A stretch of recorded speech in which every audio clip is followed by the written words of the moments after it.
On dirait que ça commence là, même dès que l'enfant est bébé.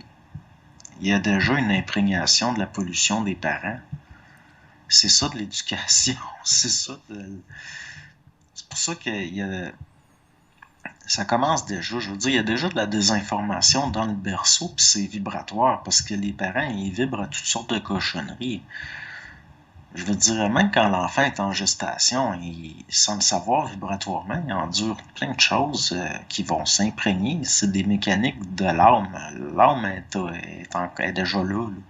C'est-à-dire, il y a une mémoire psycho-affective qui est déjà là, puis c'est vibratoire, c'est pas encore psychologique. Fait que même si l'enfant se souvient plus, ça va être agissant pareil. Mhm. Puis toutes ces mécaniques-là, c'est tellement subtil que même les psychologues n'ont pas l'air de... Je veux dire, c'est un peu comme des fois, ça peut m'arriver, je vais me souvenir d'un coup comme ça, un détail d'il y a une vingtaine d'années. Mais au niveau cellulaire, je suis totalement quelqu'un de différent dans le sens qu'il n'y a pas une cellule qui était vivante dans ce temps-là qui est encore vivante maintenant. Je me suis complètement renouvelé depuis ce temps-là. C'est Mhm. quoi la structure qui a conservé l'information? Elle est dans le subtil, la structure n'est pas dans le monde matériel. C'est lié à de la mécanique de l'âme, c'est vibratoire. Mhm. Mais si cet aspect-là est beaucoup, beaucoup plus important qu'on le pense, ça veut dire que la véritable éducation, elle passe pas autant par des mots puis par des formes qu'on le pense.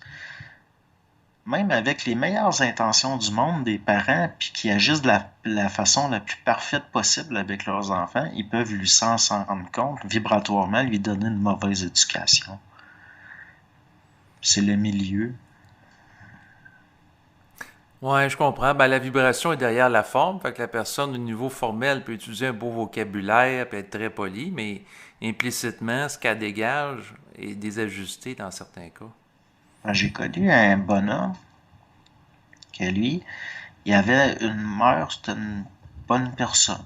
Sa mère, puis c'était une personne qui, tu sais, je veux dire, au niveau des apparences, tout était correct, puis même en privé, tout était correct, mais il a tout le temps senti intérieurement que sa mère l'aimait pas. Mhm.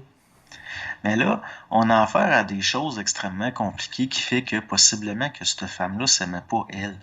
Ça veut pas dire qu'elle aime pas son enfant, mais ça vient créer tout un paquet de conflits qui sont vibratoires dans le sens que c'est des rapports de force, puis bon, ça crée un blocage.